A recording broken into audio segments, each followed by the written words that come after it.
Hi, everyone. How are you today? I am Melissa Garcia. I'm supposed to read stuff for you, but I'm excited about presenting this webinar. Right now, you should see the PowerPoint presentation taking up most of your screen. There should also be a small box on the left-hand side of the screen with the presenter, i.e. me, Melissa Garcia. On the right side of the menu, you should see a private chat icon. Please use this icon to type in your questions throughout the presentation. Questions will be addressed at the end of the webinar, time permitting. And depending on who submits the comments, because some of you I don't like and I'm not going to respond to you. Just kidding. If you have audio or video issues during the presentation, please click the No Audio or Video button below the presentation on your screen and follow the instructions. One CMCA credit will be automatically generated and emailed to you after the webinar, assuming you attended the entire program. I don't know how we figure that out, but we figured that out somehow. These credits are not transferable. So you can't just, give it to somebody else and expect a big paycheck or something. Please email Summer Sims at ssims@altitude.law or call 303-991-2076 if you have any questions about the webinar or receiving your CMCA certificate. Lastly, there will be a survey that will pop up at the end of the webinar. Please let us know what you think of the webinar. If you like the webinar, my name is Melissa Garcia. If you really didn't like it, my name is Alina Gilbert. Your thoughts and opinions are important to us. All right, so we're talking about feuding directors. I know that you've all dealt with this. Maybe with some associations, you deal with it on a daily basis. Maybe it's a rare issue, but it comes up. And so we're going to talk about, what do you do? One of the things, really quickly though, just so you remember what our next, before we jump into the program, what our next class is. And our next board class, actually, so it's for board members, is Board Member Basics Collection/Foreclosures. And it's our own Sheridan who will be teaching that class on July 27th from 5:30 to 7 p.m. So please get your boards to sign on to this, especially if they're still struggling with 1137 and how to deal with all the new requirements and everything. The next manager webinar is residents that pose risk for associations and owners. What are the options? That ought to be a really good one. I mean, I have so many questions typically about, what if we just had one actually? What if somebody's walking down the road, the community streets, and is carrying a samurai sword? Or what if you have a bullying or a harassing person? What can you do? What if you have something that might be mentally ill? I mean, those are the kinds of things that will probably be discussed in this webinar. So that's a great one, August 3rd from 12 to 1 p.m. And then we have a second webinar, 7 Pitfalls of Contractor Disputes. And that's on August 9th. Again, from 12 to 1. So let's get, and also please take advantage of, we have our website. We have all these resources on there. We have lots of great articles and blog posts. We also have a YouTube channel, which we are trying to get these videos uploaded to that channel. But I mean, there's a lot of YouTube videos already saved on the channel. So please take advantage of that and direct your other managers and board members to use that, to use our resources. All right. Why do we care about feuding directors? So there's probably a lot more reasons, but these are the reasons that I think are important. And of course, if you have more to contribute, please let me know. Whenever I'm teaching, I love to get feedback from board members and from managers. And so I can enhance the class for next time and bring real-time scenarios. But I think one of the issues is increased turnover. It's already hard to find directors to serve on the board. And if you have feuding directors, those directors themselves might leave. And maybe you're thinking this is a good thing, which is sometimes what I'm thinking. But there are other directors who don't want to be around that sort of toxic environment. So they might leave. Or what if the feuding director is actually a key board member who in all other aspects is a joy to work with? So, increased turnover and potential loss of key board members. Potential loss of management and other vendors. And, you've probably been in the situation where enough is enough and you can't take the warring factions and you can't get anything done. How many times have you tried to move forward with a particular action and these factions are feuding and preventing you from moving forward on that decision? And then 3 months later, you're actually blamed because a certain action item isn't done yet. But it's really the issue with the directors not giving you a decision because they're feuding or warring or having a dispute. So you might leave, your best, contractor might leave. It's not a good thing. Loss of productivity, of course, and a lot of this stuff really could be applied to not just feuding directors, but employees. So I know that some of you might be on today's class, might be the CEO or a management company owner, and you have some employees. It's the same kind of stuff that we're talking about, but in our context, it's directors instead of employees. But loss of productivity. Conflicts are incredibly disruptive. And instead of putting all the time and the energy into board business, the directors are at war or spend time, bickering or gossiping or retaliating, or even trying to sabotage one another. I repeatedly actually have associations where board members are calling me for advice. And remember, we represent the association, not the individual board members, but they're wanting to know, how do we get rid of this board member? How do we do this? And I'm always trying to steer the conversation to, well, what are the actual issues? And maybe we can kind of resolve this conflict some other way instead of trying to get rid of the board member. Diminished trust in leadership. If a feud has been left unattended and allowed to continue to fester for an extended period of time, the ability of the board to get business done might be called into question by others. It certainly is called into question probably by the other board members who are just done with it. And they're thinking, well, if I can't get the kids at the playground to play, then I don't even want to be part of this playground and be here. Then when you're at an annual meeting and you see maybe the tension between the directors who can't be professional because of the feud, the credibility goes down. And, are the best decisions, they'll start thinking, are the best decisions being made in the best interest of the association or just to spite the other director? Are you as a board trying to make good informed decisions? And so the optics are not good. There's no guarantee that the feuding will stay actually within, between the two feuding directors or at a board meeting. It might rear its ugly head in an annual meeting. Or worse yet, and this happens more often than I'd like to see, but you have social media now. You have social media, and the grievances might find their way to Nextdoor, to Facebook, to whatever. And all of a sudden your board is one of those boards on YouTube, and you're helping foster the negative image of HOAs, which is what the exact opposite of what we want to do. And we're back to square one. No one wants to be on the board, which is the first issue of feuding directors.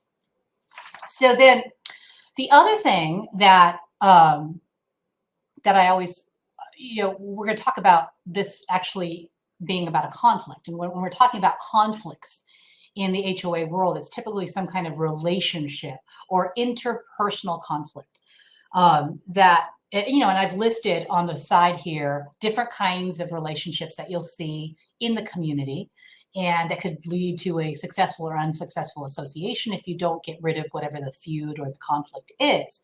And these interactions between and among these pairings, they reveal maybe incompatible goals or opposing viewpoints, and you might see them expressed very clearly verbally or maybe non-verbally with that sort of barely noticeable cold shoulder or a very obvious blowout between the directors. I mean, I know that when I always use this as an example, when I go to a meeting and I'm supposed to talk to somebody and I've never met that person before, and the board, I could tell they have this reaction. Their body language changes once that person comes in the door. I know exactly who it is. That's the person I'm supposed to talk to, because all of a sudden the board members are, doing this and crossing their arms, or they're like rolling their eyes or whatever. It's just clear that they're conditioned to respond a certain way. And that's what happens with feuds between directors as well.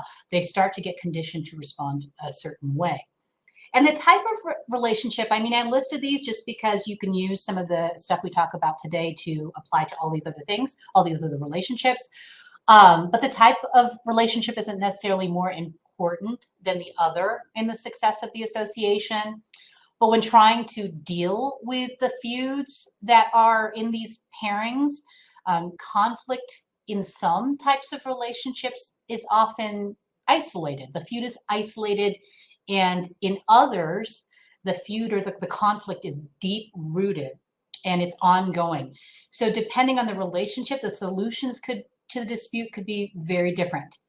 And so for the first few, the homeowner manager and homeowner board, that's usually, this is the best kind of conflict, which is it's isolated. It could be a big issue, but it's still isolated or some kind of surface problem. You know, you didn't approve my fence. I can't believe you won't open the pool because of COVID. Why did you have to levy a special assessment? So those are the homeowners obviously complaining. And then the board member on the other side, their dispute is, well, you know, why don't you just pay your bills? You know, why don't you cure your violation? I won't collect against you unless you just do what you're supposed to do. So the point is that those are often more singular with each of the homeowners, and they escalate quickly, and then often they go away, and sometimes they return, but you're usually dealing with it quickly. With homeowner to homeowner, you know, we could have a whole class on that, which we maybe will at some point, but that's the Hatfield and McCoys, you know. And with homeowner, it's not something that the managers have to deal with directly on a regular basis. It's not necessarily in the purview of the association to be dealing with homeowner to homeowner issues. It's really more about, you know, directing them to the right resources. But the last two, the board and the manager, or the board and what we're talking about, the director and director, they're different, because the root of the conflict is usually some kind of underlying funk that might have been going on for a while. So usually with a board, a manager, and an entire board, let's say that's the conflict, it's because expectations aren't being met on either side. You know, often it's either side. And eventually one side will probably fire the other. What we're talking about today, though, directors versus directors, or even one faction of director against the other, there could be a lot of reasons where it's coming from. Maybe there's an underlying resentment from a prior dispute that remains unspoken. Maybe you have a board member from Boulder who really, really, really wants to use that extra money or whatever for the community garden. But then you got this hipster from Lodo who won out and really wants to use and does get that new row of EV charging stations or whatever, electrical bikes or whatever. Maybe you have a bully on the board. I mean, there could be all these different reasons why the director dispute is happening. And let me be clear that we're really talking about the director to director dispute that tends to disrupt the board business. I mean, you can have, you know, disagreements. That happens all the time. And, you know, it's often something more, these feuds, than just a minor disagreement. You know, it's something that, you know, is exacerbated, and maybe the directors aren't comfortable with even dealing with that conflict, and it's exacerbated. It starts to create even deeper rooted dysfunctional and distrust among those board members. So along with two or more directors feuding, the consequences to the community are greater because the foundation of a well-run association, i.e. board governance and decision-making, is shaky and not strong. So there might be fights among all those other pairings, but they might not have the same kind of impact on the association, which is what the directors are supposed to be talking about. And finally, feuding directors, I don't think that they realize that this could have a legal consequence. You know, as most of you know, board members owe a fiduciary duty to the association. So they're supposed to act, you know, in the best interest of the association, prudently and in good faith. And that's where we kind of have an issue if you have directors feuding. I mean, that's the standard of care that the courts are going to look at whenever decisions of the board are challenged. And if they can show, well, gosh, these decisions weren't really made because directors were acting prudently or in the best interest of the association, they weren't acting at all, or they were spending too much time warring instead of making good faith decisions. Maybe the decision is against the director, him or herself, and that leads to liability because it's clearly in bad faith. So passing a rule, not for, here's an example that just actually came up. A board, and it was driven by one board member who was passing a rule for the community and just kind of pushed it through. And it wasn't for the community. It was because that person wanted to, they knew that it would negatively impact the director and make that director suffer somehow, So that's obviously in bad faith, and that could lead to liability. So feuds are conflicts. I've said that a couple of times. And the way I approach everything is, there's good conflict and bad conflict. And with a good, and then there's a whole class about conflict resolution, but with a good conflict, when you have a board that doesn't have conflict, there might be an issue of lack of engagement. But when you have a board that has good conflict, it's more, about vetting ideas. It's more about energy in those disagreements. It's more about everyone hashing out the ideas, and then at the end of it, you're energized to focus and to tackle those association issues. That's good conflict, and you want that among your board. Bad conflict is the destructive kind, like these feuds. So when we're talking about any kind of feud or conflict, this is what I use, and this is something that I hope you'll find helpful. I call it the ABC approach. And so essentially A is you're going to analyze that feud, analyze the conflict, and figure out, where it's coming from. And is it good or bad conflict?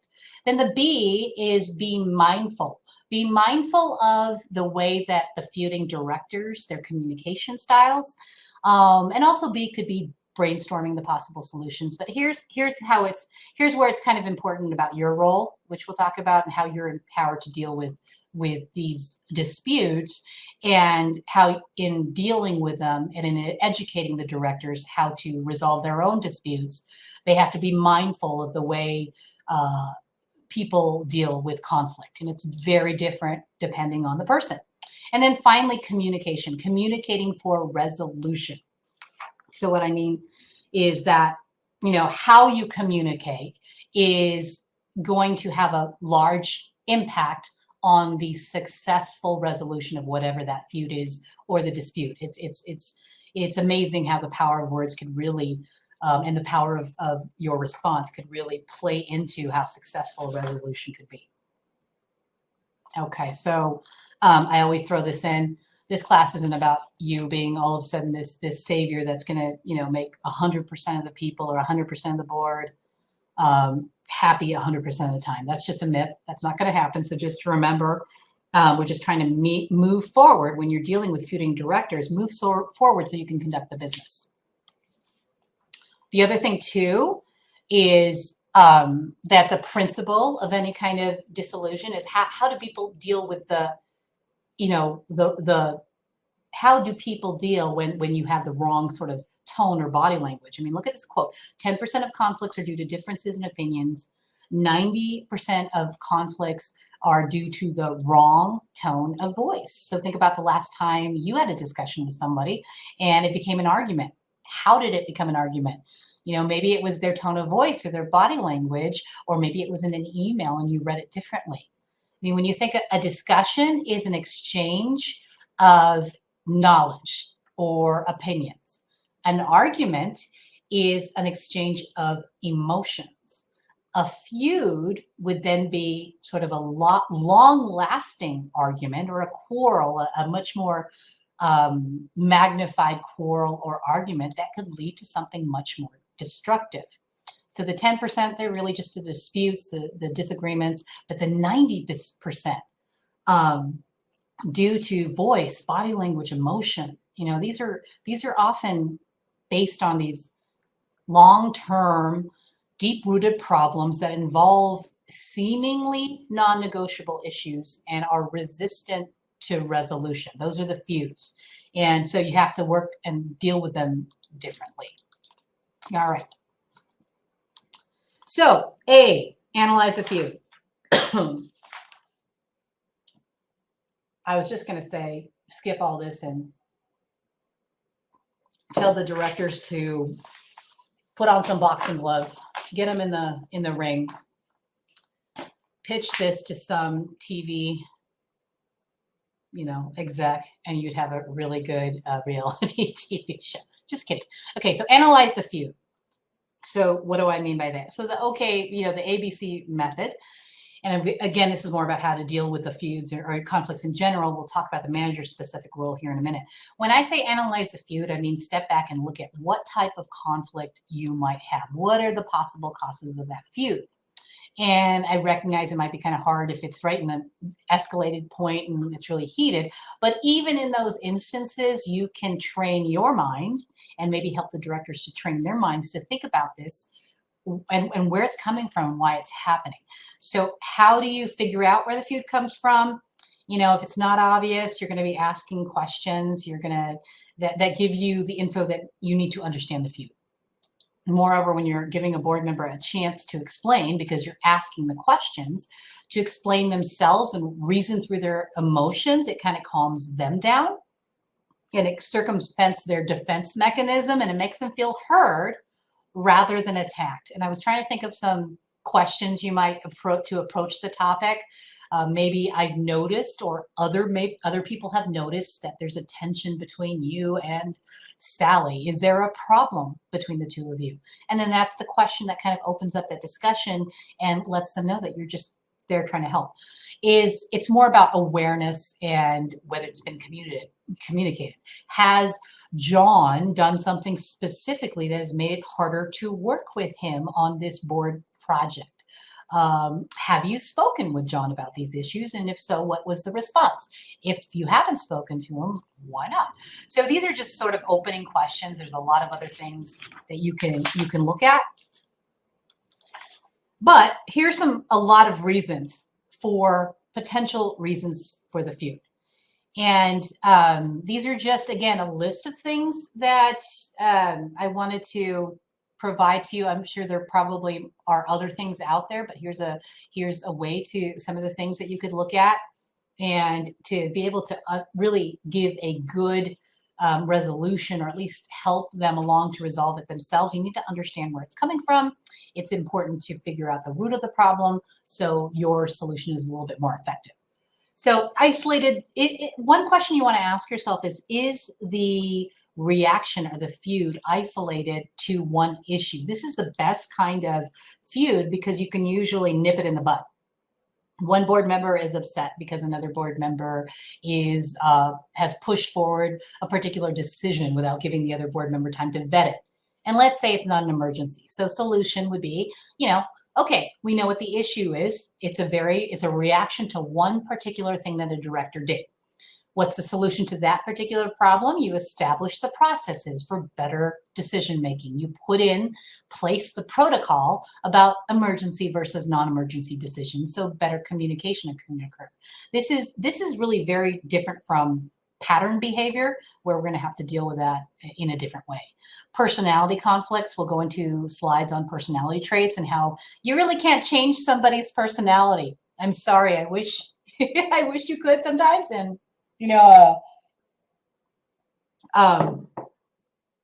people are who they are. And I know at least one of my partners, I'm not going to tell you who that person is, gets sick of me when I get a little bit too bubbly in the mornings. And guess what? I ain't going to stop being bubbly in the mornings.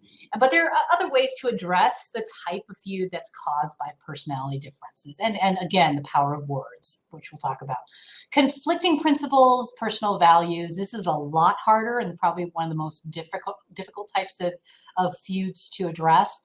It's because if you have one director that is feeling that their beliefs and values are being trampled on by another, you, for example, taking sides is not going to help the situation. So these are, for example, the Black Lives Matter sign. That was a big issue, and you might have, warring opinions about that on the board and what to do about them. And this could be personality clash. This could be ideals clash. It could be generational clash, and we'll talk about that here in a second. Conflicting goals. If the goals are different, then a conflict obviously is going to arise. Well, not obviously, but often that's one reason why a conflict arises. And if the goal of one board member, is different, it's more about education of, well, which goals did we decide to pursue? So we'll talk about that a little bit more in detail here. Then there's maybe disagreement on roles. Sometimes somebody's resentful due to another board member, maybe the work distribution. That's a perfect example. Why am I doing everything? Why is that director not doing anything? You know, and so distribution of work. Maybe there's a power struggle about roles. Maybe there's a bully. We'll talk about bullies. Communication issues. Sometimes there's just a failure to communicate, or people are communicating poorly. And it's really easy to blame communication as the source of the conflict, but that's not always the case. But communication can be. And it could also be communication can also be the source of the conflict when styles get in the way, or there's misunderstandings about intent. So I'll give you another example. I know one person who communicates via email, the hard stuff, you know, the stuff that's really hard to talk about in person. So it all comes out through emails, and you know what happens with emails and how people read them. Versus the same person communicates the easy stuff in person because it's easy. And it probably should be the other way around. But the way his email comes across can seem very judgmental, but that's the person reading it. You know, and sort of my way or the highway, that's how his emails come across. I'm sure everybody's trying to figure out who this is. But when you ask him about it in person, he's very thoughtful, or he might be just trying to give, you know, his 2 cents. And, you know, I mean, he's actually surprised often that an email gets taken the wrong way. So many fights and feuds are started or exacerbated by the way people communicate or receive certain types of communication. And this could cause the feud. What else do I have in here? Change, you know, change and stage of the board. I mean, change is always something that could, when I think about like new board members coming on, that's a change or in the stage of the board. You have, for example, what if you're onboarding a couple of new board members and the newly elected board members have an issue with the existing board? That's why they're on the board. Or maybe there's, you know, trust issues, and we've got a brand new owner controlled board who doesn't really know one or another. And then all of a sudden it's, you know, it's an issue. So those are some reasons for feuds, and I just want to go through them. But of course, if you have more things that you want to contribute and let me know so I can add to this later. These are the things that I always see. So this is a cute little picture that I love. You know, I mean, Luke didn't know that Luke didn't know that Darth was his father. You don't know why they're warring. I mean, understanding the source is so important to figuring out the deep-rooted reason why it's an ongoing feud versus just an agreement. And I love this quote, an eye for an eye, which is, we're going to talk about how to deal with it and how the win-lose thing, it doesn't really work. But an eye for an eye will only make the whole world blind. So when you're talking to your directors, you're trying to get them to focus on the global issues, which are the association. That's why they're on the board. They're on the board to act in the best interest of the association. By fighting, they're making the association blind. Not just them, but they're making the association not work and be unsuccessful. All right, so now that you know, we understand the reason for the feud, how do we go about solving it? And I wanted to first talk about some of the other principles before we go into the specific resolution tips. And I love this. Now the matter is settled, let us get on with the rest of the agenda. So of course, this cartoon is an example of what I just said. Maybe we just give them boxing gloves, or maybe not. So again, before we talk about the specific tips and resolutions, B means be mindful. So ABC, analyze the conflict. The next thing is be mindful. And with this section, I really want to talk more about how you need to be mindful about how others approach the conflict, so that, again, you figure out effective ways to either respond or even not respond and deal with it. So different ways people, this is just more for you to know. There's a whole class on conflict that maybe we can do again later on this year, but just know that different ways deal with conflict differently. We have the person who deals with it through enforcement. They want the rules followed in detail and support consequences if that doesn't occur. Avoidance, and this is a biggie for a lot of people, where they're aware of the feud or the conflict, but they make a conscious choice to withdraw. Denial, refusal to acknowledge that it even exists. Conciliation, they try to meet and appease the needs of others, but then they're suffering potentially themselves. Consensus building or collaboration, they want to identify what the needs are and the interests of others and themselves. So that's probably one of the best ways. Not always the right way, but one of the best ways for directors to solve the disputes. Bargaining or compromise, they start at one point and then they meet in the middle. That could definitely be another way that directors could really solve their own disputes. And then here's another chart that I just wanted to show you. We all deal with conflict in different ways, but depending on our upbringing, life experience, and efforts made towards our own personal growth and development, a lot of this is largely influenced, you can see, by your personality. And we have certain personalities will align with certain ways that people deal with conflict. So, we have I'm just going to give you some examples here. The outgoing, conscientious, let me get my notes here. Outgoing, conscientious, very agreeable personality. That person might be the collaborating style, or it could even be the competing style. Passive aggressive personality, which there's a lot of those. That person could be the avoiding style. And that person feels kind of angry or frustrated, but isn't comfortable really existing. Or I'm sorry, isn't comfortable existing. That's so sad. Isn't comfortable expressing their emotions. So they become kind of silent, or they avoid the conflict totally. The victim, or the passive personality. This is the harmonizing, accommodating style. This person allows others to win and then de-escalates the situation, but it doesn't usually sit well with them. And so the conflict occurs again, or you have that deep-rooted festering. Aggressive type A personality. That's a bunch of attorneys. The competing style. I win, you lose. Often people feel bullied, and often results don't stick. All right. So just know these things, and then there's the compromise, which is the sweet spot, which is what you want to try to do in a lot of these types of conflicts between directors. Is get to that sweet spot. It's kind of the blend of all the four styles, and it's middle ground. And compromise is usually preferred when the cost of the conflict is higher than the cost of losing ground. For example, when there's a deadline looming and the feuding directors needs to resolve the issue about whether or not to levy a special assessment. So you need to have that decision done, or you're not going to be able to get all that construction work done, and things are going to, be delayed and all that. And how do you levy the special assessment? And,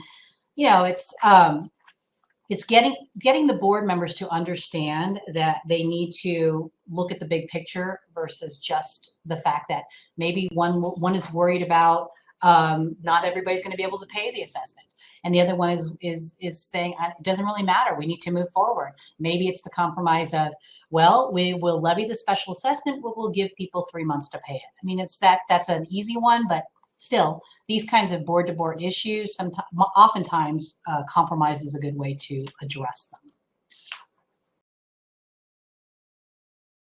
The power of words. So I just wanted to take a moment to talk about how words and the effect, good or bad, they can have on someone. So this is more about education on the right way to approach. And this is educating the directors how to approach the other feuding director, and even educating yourselves how to respond to particular issues and the way to phrase your words. And it's really powerful. The way you can say something can affect the outcome. So I'll just go through a couple of these. Let's take a breather before we think this through. Sometimes the best thing to do is just take a break. And the word breather is deliberate. You're giving pause to the situation and giving everyone involved a chance to take a few deep breaths. Thank you for your candor. I appreciate your feedback. You have these warring people. And if you just say, well, thank you. Thank you for telling me what's frustrating you. Or thank you for telling me, giving me feedback. And most people who tell the truth don't receive appreciation for telling the truth. And the best way to resolve the conflict is to remain open to all feedback. I recognize your efforts and hard work.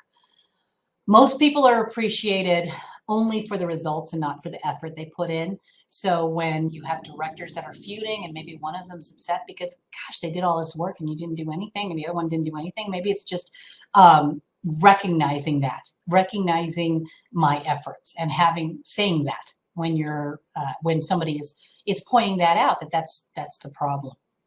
Let's work on the problem and fix it together. It's important, this phrase, because it's placing people, instead of placing people on the opposite side of the conflict, you're signaling partnership.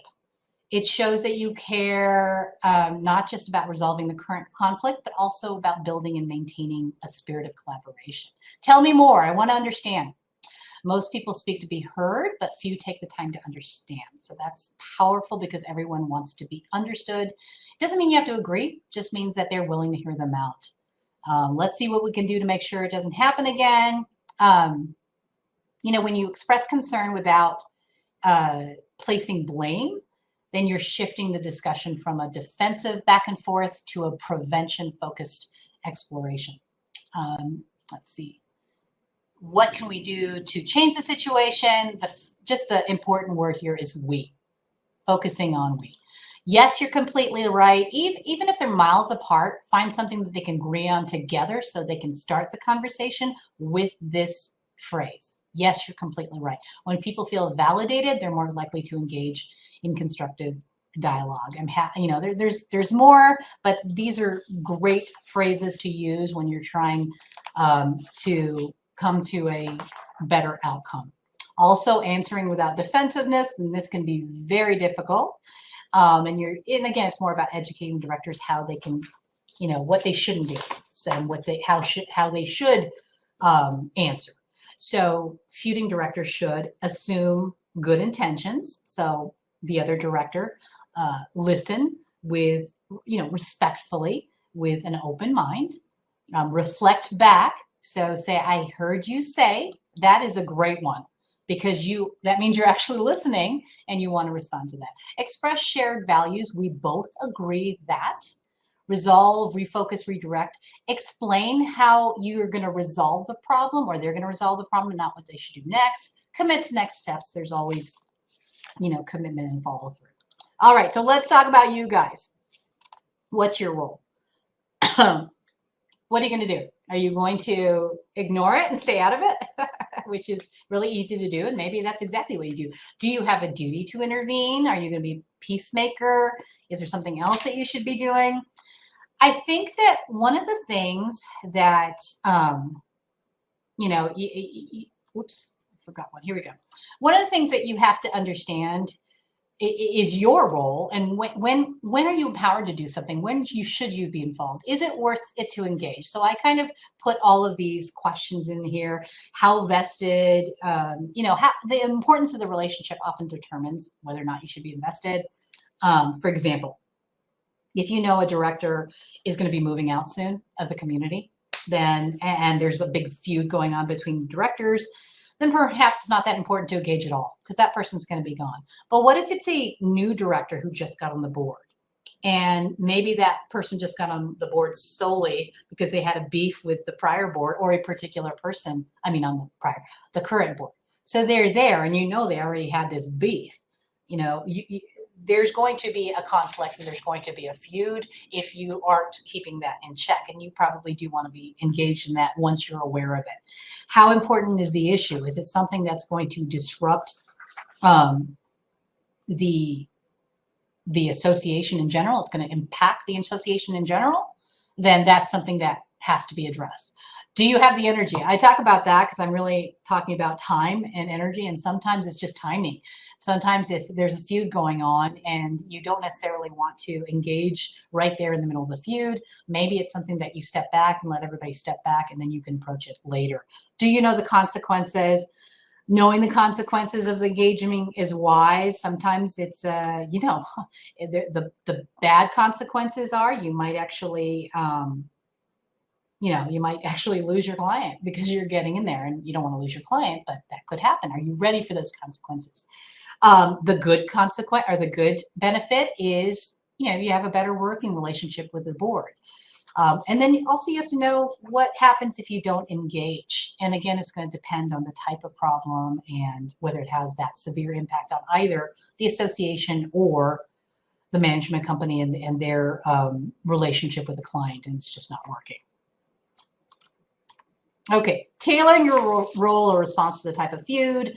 I'll go through these kind of, I picked a few of those reasons for the feud before, and how I think that you should be responding to them. And again, it depends on the type of feud and the characters and how they respond to conflict and all of this, that you can hopefully be able to approach it with all of this in mind. So if the feud is over an isolated issue, again, this is the best kind of feud because it's just quick and you can nip it in the bud before it snowballs to something else. But just realize that it might be a red herring. What I mean by that is there might be a larger problem that's kind of, you might think it's an isolated issue, but it could be a lot more. So just be aware that there might be some kind of grudge.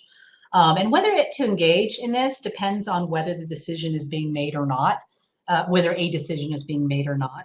And if it's preventing you from moving forward with business. And that's where I usually see, if it's stopping or inhibiting or putting up obstacles, then this is when you want to intervene.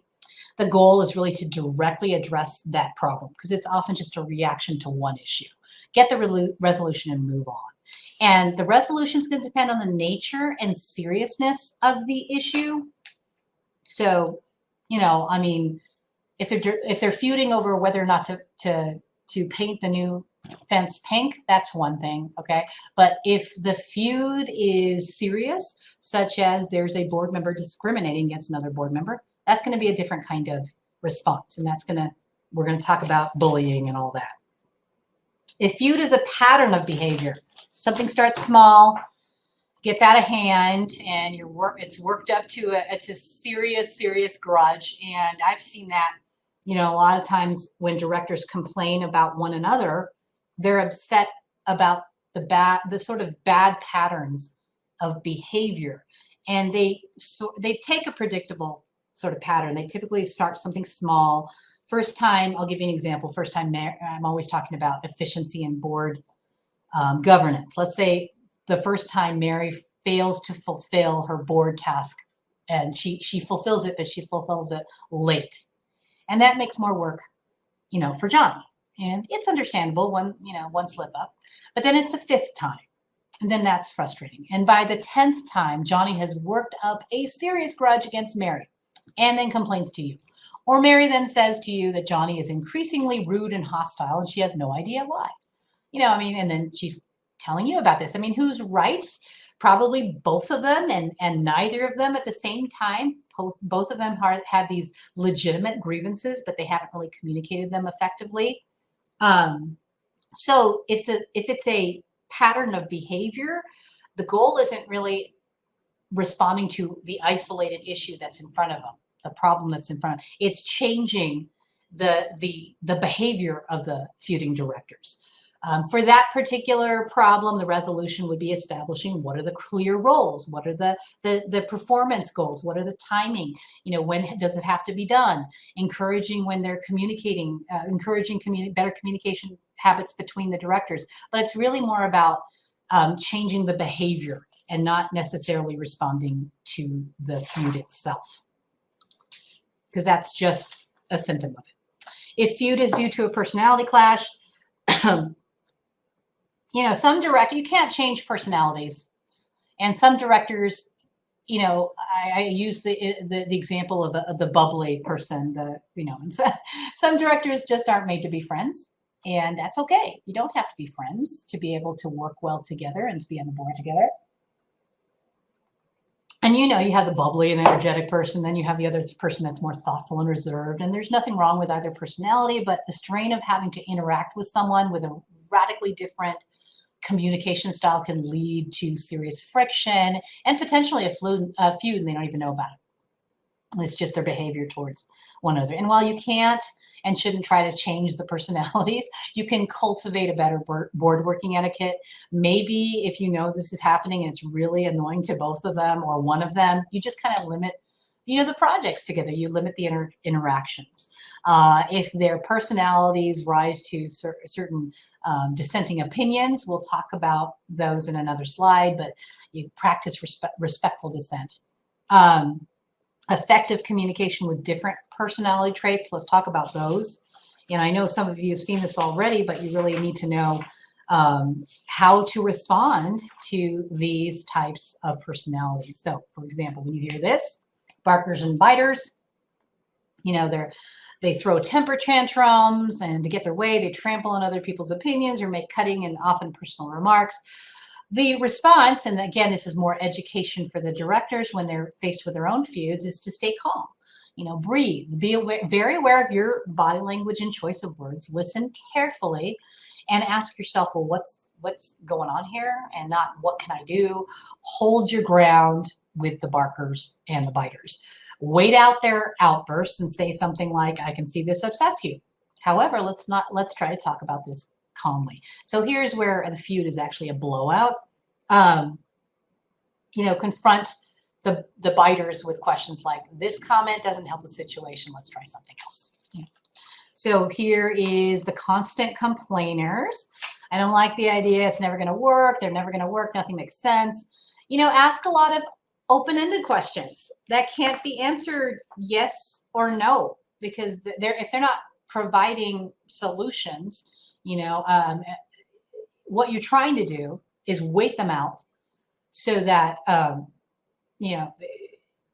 that it's not ending in just silence. When you hear a sentence beginning with you always get ready for the constant complainer. Pay very close attention to the body language and the word choice, but just answer, ask questions that are solution oriented, I guess is what I'm trying to say. What are some possible solutions to this? I've heard your concerns. Now tell me the possibilities of success. Silent sufferers. Another one is sort of asking the open-ended questions. And that's probably more with the last one. Wait them out. And if they don't say anything, just wait them out and try to get them to respond, because you never get to the root of the problem if they don't speak up. Wet blankets. I guess we can change things, but it won't work. But whatever you want. With these, you have to just introduce the change slowly. Tell them what you have in mind, let them criticize it, and then move on. Know-it-alls, here's what we're going to do, and it's the only way that it works. The know-it-alls, you have to talk to them about respecting others' ideas and opinions in private. Of course, you're not doing this in front of all the other directors. Remind them that with their knowledge comes a responsibility. You don't want to turn them into barkers and biters. Whoops, went back. Okay, so those are just some personality traits to be aware of, and I'm putting all of these in a handout that I'll make sure to send you guys, including other tips about resolving conflicts between directors. So the feud is due to different goals. This is the goal. If the goals are different, then conflicts can arise. But let me give you an example. If the goals are different, it doesn't have to be bad conflict. So, for example, if the goal of one board member is to ensure that in 10 years, this is an often seen conflict. Let's say the goal of one board member is to ensure that in 10 years we'll have enough money to replace the roof, and that board member will aggressively want to fund the reserve account. If the other goal of another board member is to ensure that we are able to repaint the buildings this year, they might want to allocate a much smaller line item to the reserves. And so when it comes to conflicts or feuds that arise from money clashes and how to spend it, this is a typical source of conflict. And there's nothing wrong with getting on the board because you have a particular interest or issue that you want to move forward. But once you're on the board, you have to remind them that they have to take off their own personal desires and make decisions that are in the best interest of the association. And again, going back to legal liability, board members have a duty to act in good faith, prudently, and in the best interest of the association. So when it comes to them having different goals, they have to respect what's the goal that's the best interest of the association. It's more about establishing the clear goals, not the personal agendas, because that's normal. People want things to happen. But what are after the vetting, after the budget is prepared, after all of that, what are the clear goals of the association for that year? And reminding directors of the decision-making process and how priorities are established. And maybe the response in this situation is more about education of, hey, we've already established the goals of the association. We respect that you might have certain opinions about things, but as a board, we've made decisions and we're going to move forward with them. This is the hardest one if feud is about different values and beliefs. And it's a lot harder because if you have one director who feels, again, trampled, then, that it's much more deep rooted. Or if we could talk about what's usually happening for some of these is generation gaps. And I'll tell you my own experience. I mean, with our firm, for example, this is the first time in my experience with my law firm where we have more than 3 generations under the same roof. We have the boomers, the Gen X's, the millennials, and the Gen Z. And think about all the bombs that you could be triggering without understanding how to approach the feuds that could occur the right way, because people are different and there's different generational gaps. And, those differences are not going to go away. Can't force someone, to work longer hours or feel less entitled, or you can't give less strokes or force a different generation to use more of the technology. Maybe you can, but I mean, it's not going to resolve the issue. And so when I talked earlier about approaching it and creating a culture of respectful dissent, I'm just going to tell you a few things that you need to think about when you're talking about respectful dissent. You're arguing like you're right, so you have every right to argue that you're right, but you listen like you're wrong. So this is educational tips for your directors. If they're arguing about something, you can argue and promote and push forward your ideas, but listen like you're wrong. So somebody had put, I'd read this, another way to put this is more elephant, which is big ears, and less hippo, which is big mouth. And, so it's a great way to ensure that everyone's listening and you're approaching and you're being respectful about what they believe in. Oftentimes, also another thing that you could think about when you're creating a culture of respectful dissent, just reminding everyone that oftentimes the better boards have diversity and differences in opinions and beliefs.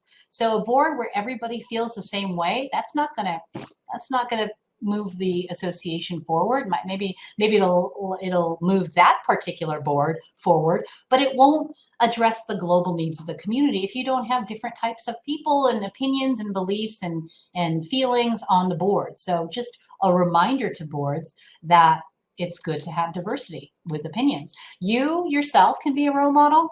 Other people choose you, I'd say, to be a role model, and they don't tell you, but they're always looking at you as well. And directors, you could just embody the positive or the negative behaviors that we just talked about. So lead by example.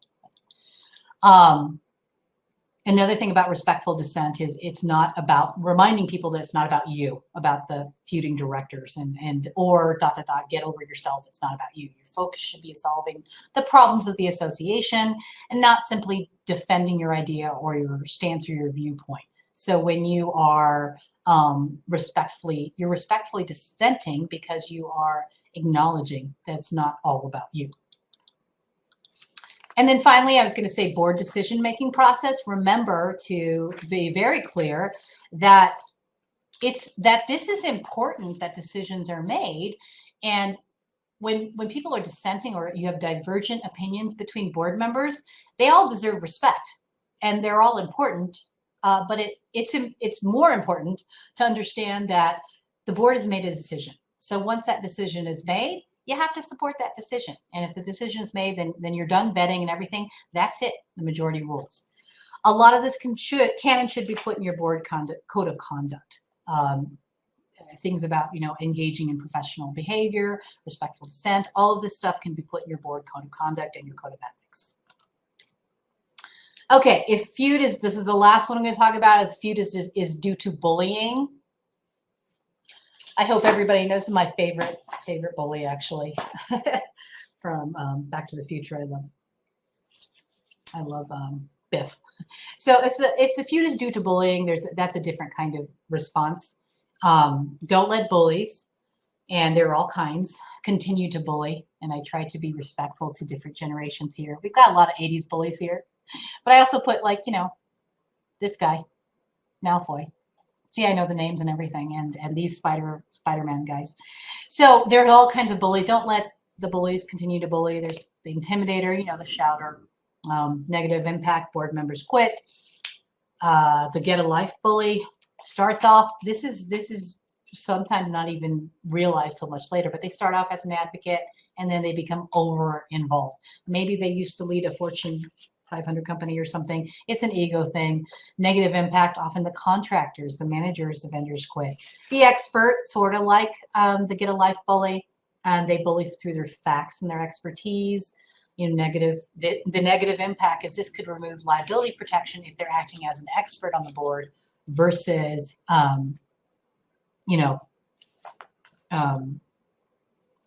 being a board member, a volunteer board member. So what do you want to do? You want to nip it in the bud pretty quickly. You confront it early on. Don't ignore bullies. You have to be very specific about the bullying behavior. So if the feud is over the way somebody responds, or if they're shouting, you have to say that, not just you're being a bully. And if push comes to shove and you can't get rid of that sort of feud based on bullying, well, then you should probably look at removal. Hopefully the board member will just voluntarily resign, but you can remove board members. But just remember, here's my first and only probably legal slide of this entire thing, which is board members removing board members. This comes up all the time. Yes, you can remove board members, but only appointed board members. So if there's a vacancy on the board and you need to fill that vacancy, you've appointed someone to fill that vacancy. If you want to remove that person, you can as a board, but all other board members, the ones that are elected by homeowners, can only be removed by the homeowners. So by meetings, a special meeting to actually recall that board members. And here's, when you have a chance, you can just take a look at the statute, and we'll give you the exact language. Also just the requirement for removal of board members is here in this statute of Kiowa, but just keep in mind that this is applicable to post-Kiowa communities. Those were created July 1st, 1992 and forward. And then the other ones, the pre-Kiowa associations, just look at the removal requirement that's in the actual bylaws and follow that. Sometimes I get the question of, can you disqualify directors? And is that different? Yes, it is different. I mean, removing somebody is actively, you're figuring that they're not serving their role well, so you're recalling them for the board. Disqualifying means that they're not qualified to serve on the board, so they don't meet that criteria that you've established. And a lot of boards today are actually amending their bylaws to put in various qualifications, and this is the statute that allows you to prescribe qualifications. But things like, you have to sign a board code of conduct and you have to follow it. And if you don't follow it, and the majority of directors finds that you don't follow it, we have the authority to say you don't qualify to serve on the board. So those are the kinds of things that you can actually incorporate into your bylaws as qualifications to be ready for that board member that might engage in the bullying. The other thing I really quickly wanted to say was that oftentimes we get board members who call us. I think I mentioned this before directly about how to remove board members. And we will respond, of course. I mean, yeah, there's different ways that, we'll talk about this in the statute. But just realize that our office represents the association. So our information if any of the other directors, including the one director who wants to be removed or who is in the position of potentially being removed, that director also has the right to get that opinion. So I wanted to point out the statute. I don't think I put it on there. No, it's 38. This is Kiowa, and it's 38-33.3-303. 38-33.3-303. That's just a statute that essentially says if you get information as a director individually by a professional like an attorney, then that information is available to all the other directors.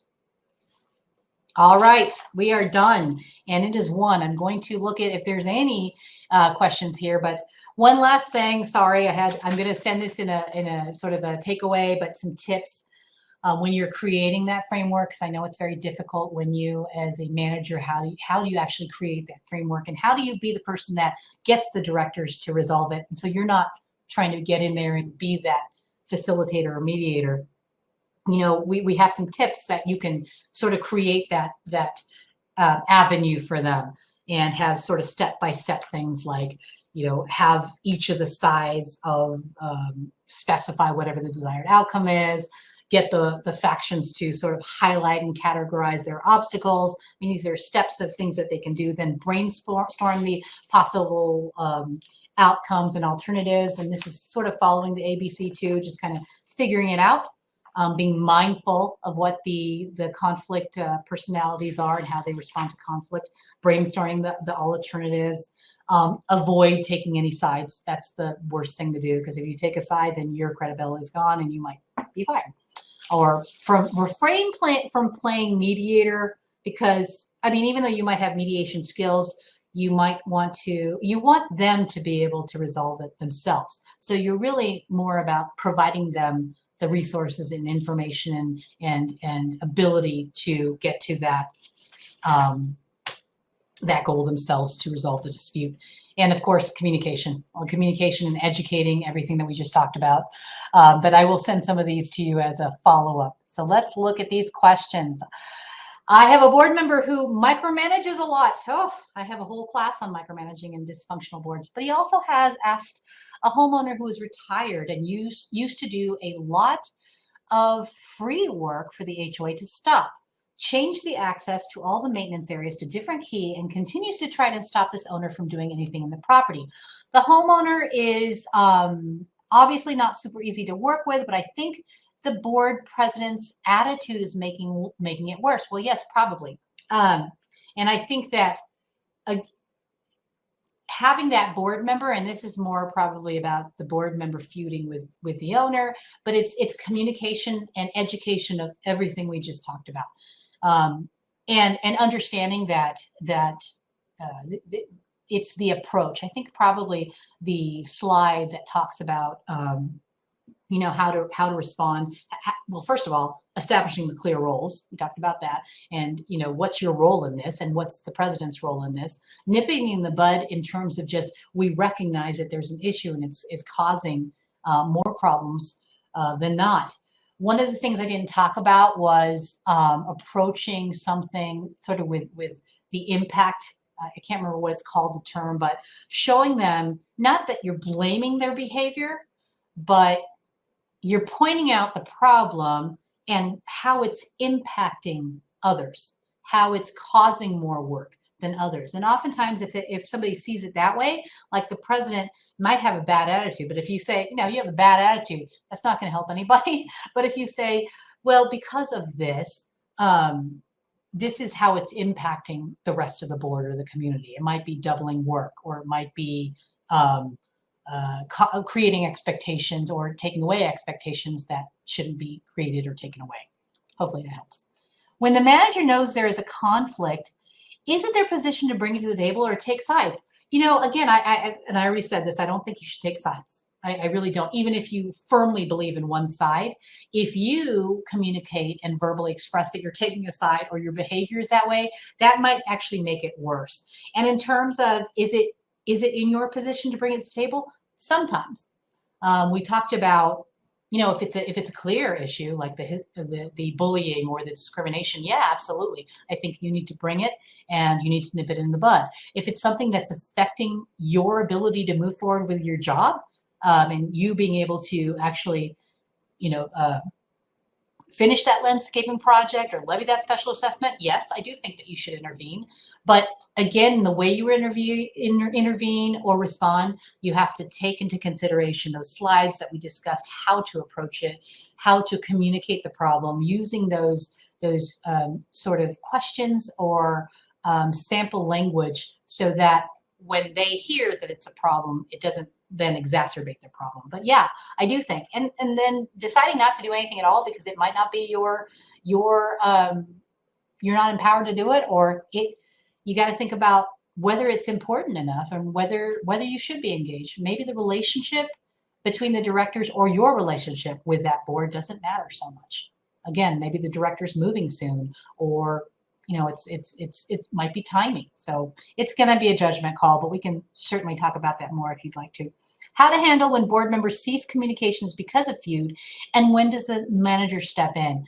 I mean, I think that, when you have that situation where board members are just not responding, I as a management company, if I was a management company owner or manager, I would not want to become that default board. Because that's what happens with managers who have board members or entire boards. Maybe there's only 3 people on the board or 2, and they're feuding, and you can't get stuff done because they won't respond.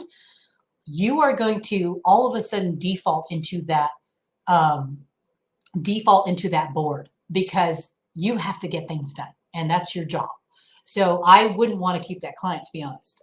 I would sort of have a come to Jesus talk, give an ultimatum or even respond with, I haven't heard on this particular issue. If I don't hear back, this is already in the budget. We already discussed it, but if I haven't heard back, I'm going to move forward with the decision that was already made, for example, or it's already in the budget, and nip it in the bud. Because again, this is not the kind of relationship you want to have with a board who's feuding, that you can't get the action done.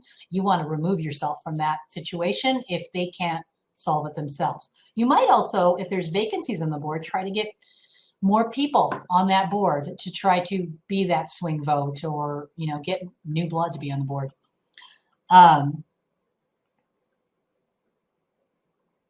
It says I'm muted. Okay. So that whole time? All good. When board members are disgruntled with each other and get into each other's faces, should you bring out the conduct of meeting policy? Oh my gosh. Thank you for bringing that up. Again, the code of conduct and the ground rules for meetings. Yes. Actually, if you know it's going to be an issue, bring it out first and read it. Read it at the beginning of the meeting because you know it's going to be an issue. What about, and if people are getting into each other's faces, so it's physically an issue, you need to just adjourn that meeting. We don't want any kind of violence happening, or get the boxing gloves out. No, but we don't want, if it's getting violent, you need to start talking to us. It could be that we're coming to you. I've been to board members where we're at board meetings where I've been asked to resolve an impasse because of feuding directors. And maybe it takes somebody, a mediator, maybe to get through what those issues are, or bring the attorney, have them come to a meeting, and the attorney can potentially scare the directors into realizing that they're exposing themselves to liability by acting in this manner and not acting in the best interest of the association, which is the standard of care. What about the board member that takes their issue outside of the board? How to stop this behavior?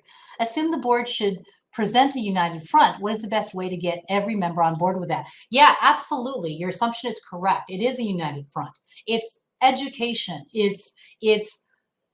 Well, maybe one way is scaring them. So this is sometimes they'll come to a board meeting because there's a rogue board member. There's that board member that got on the board so they could sabotage a decision. You know what? They don't even know probably that they are shooting themselves in the foot, because if they are willfully breaching fiduciary or attorney-client privileged information, which often is, or other kind of confidential information, which often is the case if you're discussing about something, or they're going out and they're talking to homeowners and spinning things ways that are definitely not in the best interest of the association. It might be in their best interest. Whatever it is that they're doing, guess what? If the association gets sued, and even though they're trying to be whistleblower or whatever, if the association and the board members get sued and they're sued along with it because they're on the board, D&O insurance the directors and liabilities officers insurance might not cover that board member, even though they thought that they were doing the right thing by whistleblowing or being, feeding information to all the homeowners and fanning the flames to try to remove the board. They actually might not get covered because they're breaching their own fiduciary duty to keep information that's supposed to be with the board with the board. And how to stop this behavior, you might prevent it on the front end with amending your bylaws to put in the qualifications that say you must sign this code of conduct. And if you violate, maybe, I don't know how you want to, there's different ways to word it, but if you violate, then you're disqualified from being on the board. That gives you the avenue. Otherwise, you're trying to remove the board member, which is very difficult. You have to get homeowners to approve that removal. How to instill in board members that their personal agendas are not paramount to HOA goals. It has to be one of the most important things about onboarding new board members is to instill that.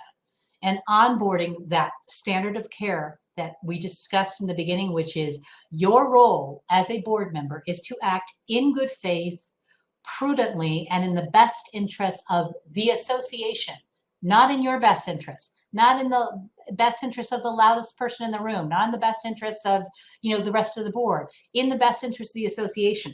Failure to adhere to that fiduciary duty standard of care will expose them to liability.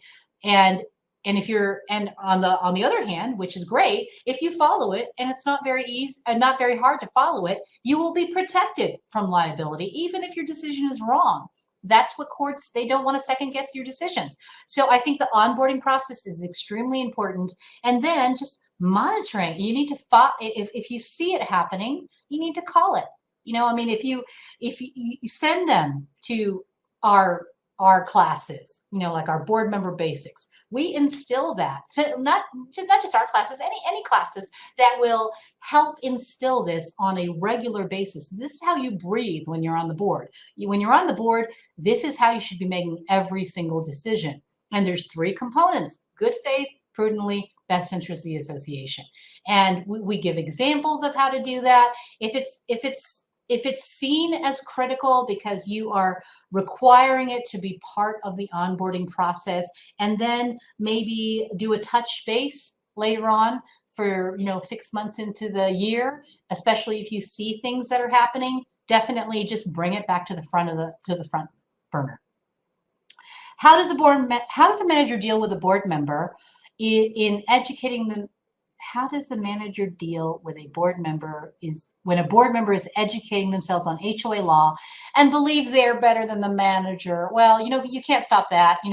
When I'm when I'm feeling something weird in my body, I'm Googling.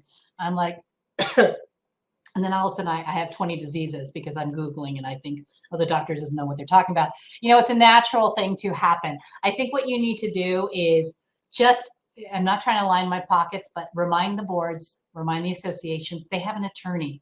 Remind the associations that the HOA law attorney is dealing with these kinds of things every day. Remind them that you, as a manager, are discussing the potential problems with the HOA manager, probably on a daily basis. Remind them that the law changes all the time. And if they're out there trying to educate themselves just by Googling stuff online, it might not be the most recent thing. So they're going down a path. If they hire an attorney, they should be listening to the attorney. They should be listening to you. And so it's just it's just a reminder, hey, you're paying good money for this stuff. I need to make sure, you'll still get credit. Don't worry. Excuse me on HOA law about Kiowa. I'm not sure what that means, but Maria Anderson just texted me offline and I'll respond. Thank you, Melissa. You're very welcome. Thank you. You're very welcome. I love this stuff. Here's more. The recently appointed, and thank you for staying. If you have to go, that's fine. This is the end of the program. You'll still get your credit, but I do want to answer all these questions. The recently appointed board president acts like she is still the CEO of her own company. Oh my gosh, there's that get a life bully. And treats members like they are her employees. I have spoken to her about this, but there is no change. She has, on email to all members, called me a rogue director. So that's bullying. That to me is bullying.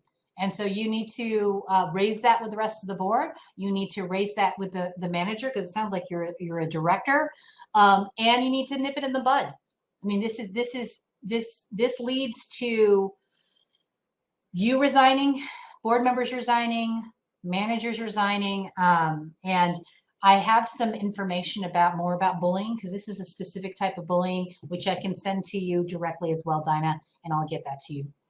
Off the board, this small group also doesn't follow voted of the board.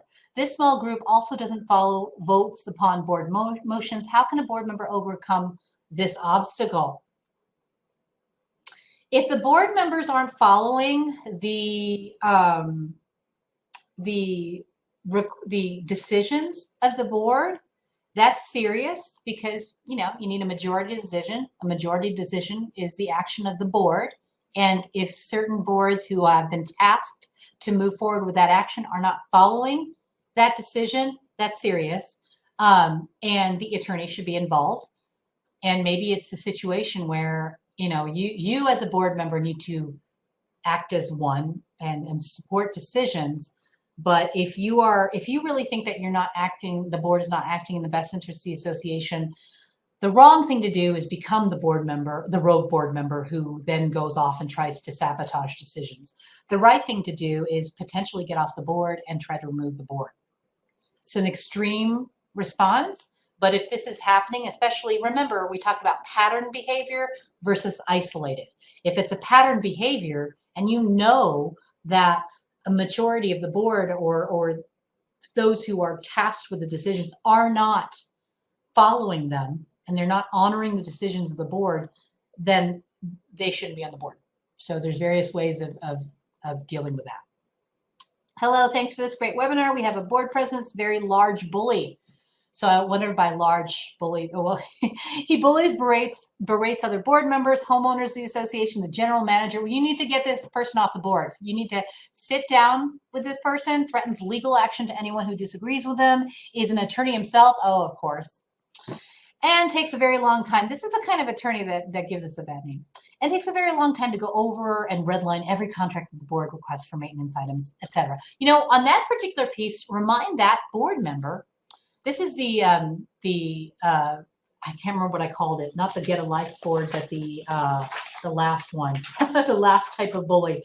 It's the expert. Remind that person that if they're the ones that are redlining the contracts and they're the ones that are exercising their expertise and either inhibiting or providing that as for the board to use in their decision-making process, they are potentially eliminating the protection of liability for themselves.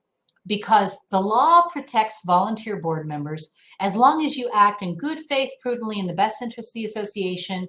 Great, you'll be protected. If you are acting as an expert, the standard of care is going to increase and get higher, and you might not be presumed this protection of no liability as long as you're acting towards that standard of care. So you might want to have that one-on-one and say, look, you shouldn't be acting as an attorney on the board, because guess what? That might remove your own protection from liability should a decision get challenged and should you lose in court. Okay? But bullies, again, I have some more information about bullies that I'll forward to all the recipients today. Have to jump off. Thank you. Thank you. I can hear you. Yay. Okay. Is it okay to leave this webinar, still receive credit? Yes. What about cursing at an annual meeting? I mean, if a person is not following the code of conduct, you have to get that on the minutes. Mr. Smith, that's your third F-bomb of the night. If you don't stop, that should probably be the first thing. Mr. Smith, that's your first F-bomb. If you continue with that, we're going to ask you to leave.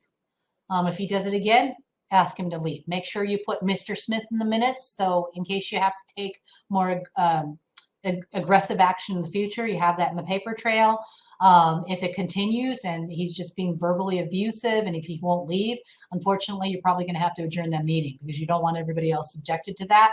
One great way you can address this is have everybody who is ready to talk come up and speak in a microphone.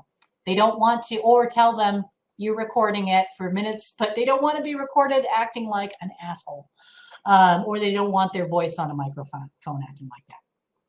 Thank you. What to do if manager won't enforce the governing documents? It's the board that's not enforcing the governing documents. It's not the manager. So if your manager is taking your decisions, your manager is the administrator of the board's decision. So if the decision is not to move forward with something, then that's the board's decision, level enforcement. If, on the other hand, you have said, hey, I want you to do X, Y, and Z, and the manager is just not doing it and or not complying with the expectations and everything in the contract, well, then that's a conversation you have to have with the management company of meeting the expectations. Thanks, Melissa. Thank you. Will this be on the YouTube channel? I hope. We've had issues with recording, so hopefully it will. If a board member refuses to recuse himself from a vote due to possible conflict based on our attorney's advice, how would this best be handled by the manager? So the board member actually has to recuse him or herself because of the code, because of the conflict of interest policy. So if the conflict of interest policy says recuse yourself from this vote and or step out of that decision or that discussion because you have a conflict and it's according to how the conflict is defined in the conflict of interest policy, well, then they need to recuse themselves. If they're not, just don't hold the vote with them. You might want to hold the vote some other way. This is a very odd situation. Usually they understand that they can't be part of that decision. But if they can't, then you can certainly potentially send it to just the other board members via email and have them respond and vote to it. Or leave the room with the other board members if it's an in-person meeting. That is it. Thanks.